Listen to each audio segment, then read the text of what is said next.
Political studies में एक बार फिर आप सभी का स्वागत है। जैसा कि आप सभी को पता है, हम वेस्टर्न पॉलिटिकल थॉट की सीरीज को कवर कर रहे हैं, जिसमें अभी तक हमने प्लेटो के बारे में जाना है। यदि प्लेटो के ऊपर आपने जितनी भी वीडियो बनी है वो नहीं देखा है, तो आप इस यूट्यूब चैनल के प्लेलिस्ट में जाके उन वीडियो को जरूर देखें। प्लेटो के ऊपर आपको कुल 7 वीडियो देखने को मिलेगी। यदि आप इन वीडियो को देख लेते हैं तो मैं निश्चित रूप से कहता हूं कि आप प्लेटो के संबंध में जो भी प्रश्न पूछे जाते हैं उन्हें आप समझ पाएंगे और बड़े ही आसानी से उनका जवाब भी दे पाएंगे।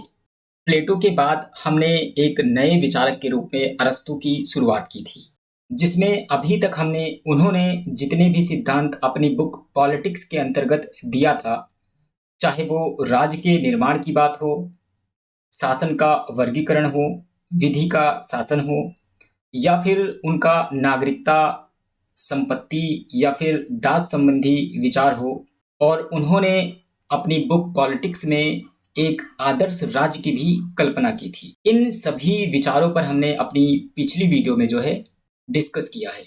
यदि आपने इन वीडियो को नहीं देखा है तो आप इन्हें जरूर देखें। और आज इस वीडियो में हम अरस्तू के मोस्ट इम्पोर्टेंट थ्योरी, न्याय का सिद्धांत यानी थ्योरी ऑफ जस्टिस, इस पर बात करेंगे।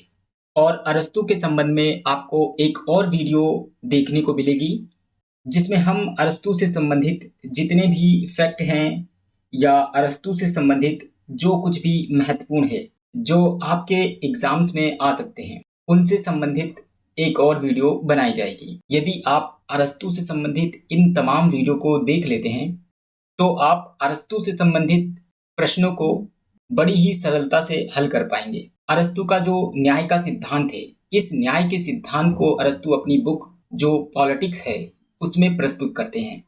अरस्तू के अनुसार न्याय यह है कि जो व्यक्ति राज्य के उद्देश्यों को प्राप्त करने में योगदान प्रदान करते हैं, उन्हें उसी अनुपात में राज्य में अधिकार भी प्राप्त होने चाहिए।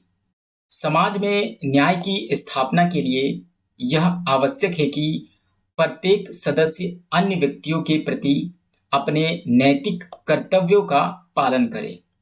कहने का अर्थ ये कि अरस्तू जिस न्याय की बात करते हैं वो व्यक्ति के योगदान पर निर्भर करता है कि व्यक्ति का जो है राज्य या समाज के अंतर्गत कितना योगदान है।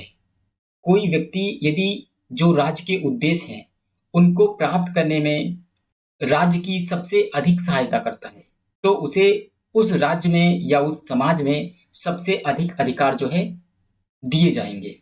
और यदि कोई व्यक्ति उस राज्य में कम योगदान देता है तो उसे कम अधिकार दिए जाएंगे। इसीलिए जो अरस्तू हैं यहाँ पे अनुपात का प्रयोग करते हैं और ये बताते हैं कि जिस व्यक्ति का राज्य के उद्देश्यों को प्राप्त करने में जितना योगदान होगा और उस योगदान के अनुपात में ही उसे राज्य के अंतर्गत जो है अधिकार दिए जाएंगे।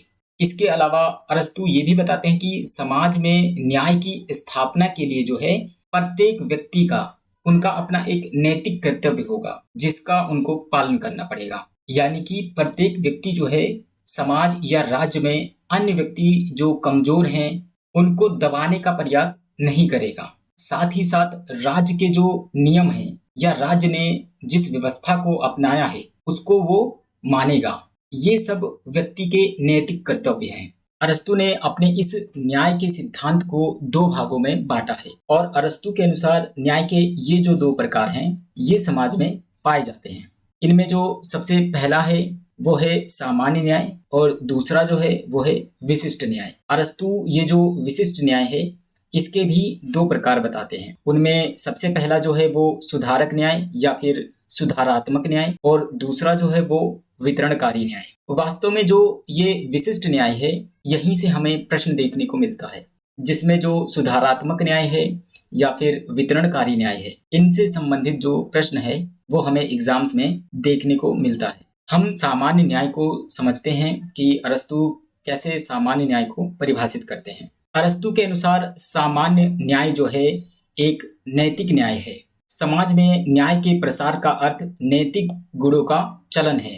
राज्य एक नैतिक समुदाय है, उसके कानूनी और नैतिक आदर्शों में कोई अंतर नहीं माना जाना चाहिए। अरस्तु के अनुसार न्याय की जो अभिव्यक्ति है वो सद्गुणों में होती है तथा न्याय जो है वो मानव चरित्र का नैतिक गुण है जो सामाजिक जीवन और पारस्परिक संबंधों का ऊंचा स्तर बनाए रखने के लिए अत्यंत आवश्यक है। कहने का अर्थ ये कि जो सामान्य न्याय है उसमें अरस्तु जो है नैतिकता पर ज्यादा बल देते हैं और ये सामान्य न्याय बिल्कुल प्लेटो के न्याय के जैसा है। इसमें जो अरस्तु हैं वो व्यक्ति के जो नैतिक गुण होते हैं उस पर ज्यादा जोर देते हैं और इसी आधार पर वो जो राज्य है उसको एक नैतिक समुदाय मानते हैं और ये वो कहते हैं कि न्याय की जो अभिव्यक्ति है वो सद्गुणों में होती है। अब यही बात जो है वो प्लेटो भी करते हैं। प्लेटो जब न्याय का सिद्धांत देते हैं तो उन्होंने भी ये बात कही थी कि न्याय जो है वो कोई बाहर से थोपी हुई चीज नहीं हो सकती या फिर आप उसको एक निश्चित परिभाषा नहीं दे सकते।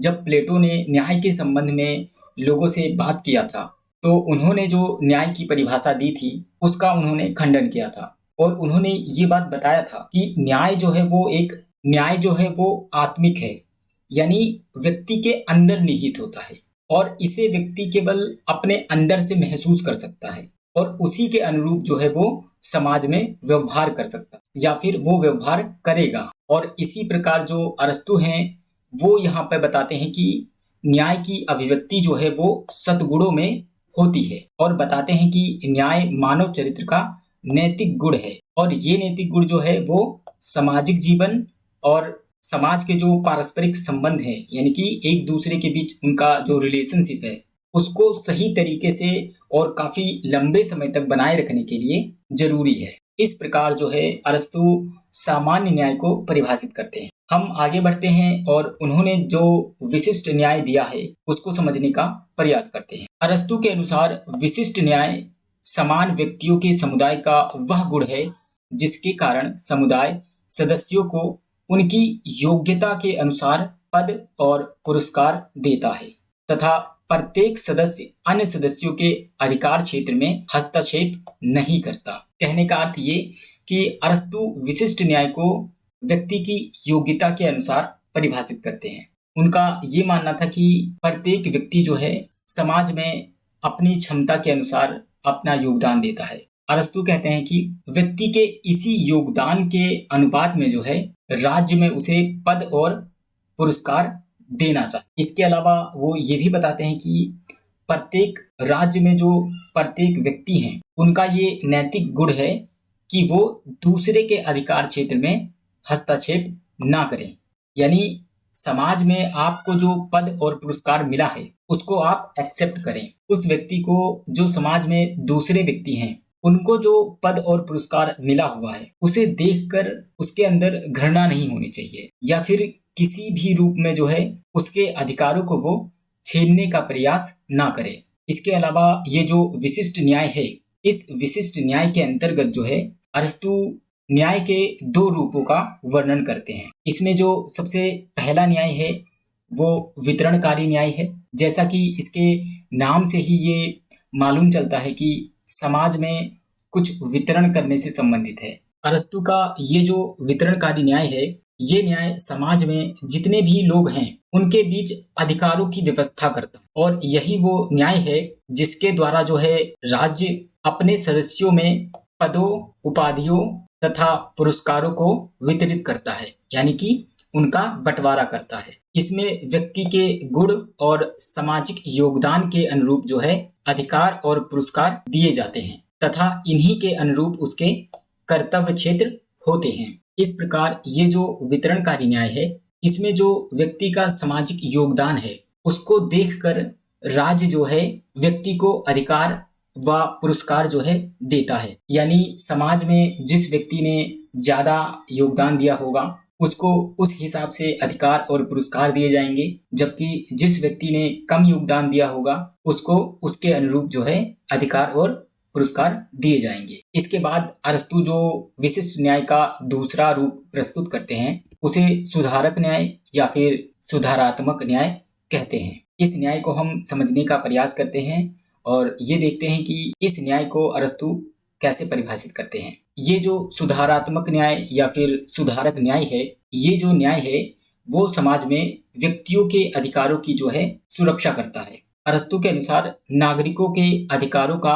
अन्य व्यक्तियों के अतिक्रमण से रक्षा करने वाला न्याय जो है वो सुधारक न्याय है। यानी ये जो न्याय है, कोई व्यक्ति जो है दूसरों के अधिकारों का अतिक्रमण ना करे, इस बात की ये व्यवस्था करता है, और यदि वो ऐसा करता है तो उसे सजा दिलाना इसका काम है। अरस्तु के अनुसार इस न्याय के अंतर्गत जो है जीवन, संपत्ति, सम्मान और स्वतंत्रता, इसकी रक्षा शामिल है। यानी समाज में जो व्यक्ति हैं उन्हें जीवन, संपत्ति, सम्मान और जो स्वतंत्रता का अधिकार उन्हें दिया गया है, इन सभी की जो सुरक्षा है उसकी जिम्मेदारी इस सुधारात्मक न्याय के अंतर्गत आती है। ये जो जीवन, संपत्ति, सम्मान या फिर स्वतंत्रता का जो अधिकार है, ये सब जो है वो वितरक न्याय द्वारा प्राप्त होते हैं या फिर इसके द्वारा जो है वो निर्धारित होते हैं, क्योंकि समाज में जिस व्यक्ति का जितना योगदान होगा उसी के हिसाब से उसको समाज में जो है अधिकार और सम्मान व स्वतंत्रता जो है उन्हें दी जाएगी, और उसकी जो सुरक्षा की जिम्मेदारी है वो सुधारात्मक न्याय या फिर सुधारक न्याय के अंतर्गत रखी जाती है। और ये जो सुधारक न्याय है ये उसकी सुरक्षा करता है और इस बात का वो आश्वासन देता है कि आपके अधिकारों का जो अतिक्रमण है वो समाज में किसी अन्य व्यक्ति के द्वारा नहीं किया जाएगा। इस प्रकार जो है अरस्तु न्याय के सिद्धांत को प्रस्तुत करते हैं। अरस्तु का जो ये सुधारक न्याय या फिर सुधारात्मक न्याय है, इसे हम मुख्य रूप से जो वर्तमान में हमारी न्यायपालिका है उससे संबंधित मान सकते हैं, क्योंकि हमारी जो न्यायपालिका है वही हमारे अधिकारों की रक्षा करती है, हमारी स्वतंत्रता को सुनिश्चित करती है, हमारे अधिकार, हमारे संपत्ति, हमारे जीवन, इन सभी की जो सुरक्षा है वो हमारी न्यायपालिका के हाथों में ही है। क्योंकि यदि कोई व्यक्ति जो है हमसे हमारी संपत्ति या हमारा जीवन, सम्मान, स्वतंत्रता, इन सब चीजों पर यदि वो अतिक्रमण करता है या फिर उसे छीनने का प्रयास करता है तो हम न्यायपालिका के पास ही जाते हैं। इसी प्रकार जो वितरणकारी न्याय है इसका संबंध हम विधायिका से जोड़ सकते हैं, क्योंकि हमारी जो संसद है वही हमारे लिए जो है कल्याणकारी योजनाओं का शुभारंभ करती है। इसके अलावा समाज में जिस व्यक्ति ने जितना योगदान दिया है उसी के हिसाब से जो है उसे पद, उपाधि या फिर पुरस्कार देने का भी काम करती है। इस प्रकार अरस्तु जो हैं अपने न्याय के सिद्धांत को अपनी बुक पॉलिटिक्स में रखते हैं, जिसमें हमें आधुनिक समय में जो न्याय व्यवस्था है उसकी झलक देखने को मिलती है। मैं उम्मीद करता हूँ कि आपको ये वीडियो पसंद आई होगी। ऐसी ही और वीडियो देखने के लिए आप इस YouTube चैनल को जरूर सब्सक्राइब करें। इसके अलावा आप अपने विचार जो हैं कमेंट बॉक्स में जरूर बताएं। यदि आप UGC, NET JRF, CUET, PG या PhD की तैयारी कर रहे हैं तो आप हमारे टेलीग्राम ग्रुप से भी जरूर जुड़ें। यहाँ आपको इनसे संबंधित अपडेट और वीडियो की नोटिफिकेशन जो है समय समय पर मिलती रहेगी। आप सभी का एक बार फिर इस वीडियो को देखने के लिए बहुत बहुत धन्यवाद।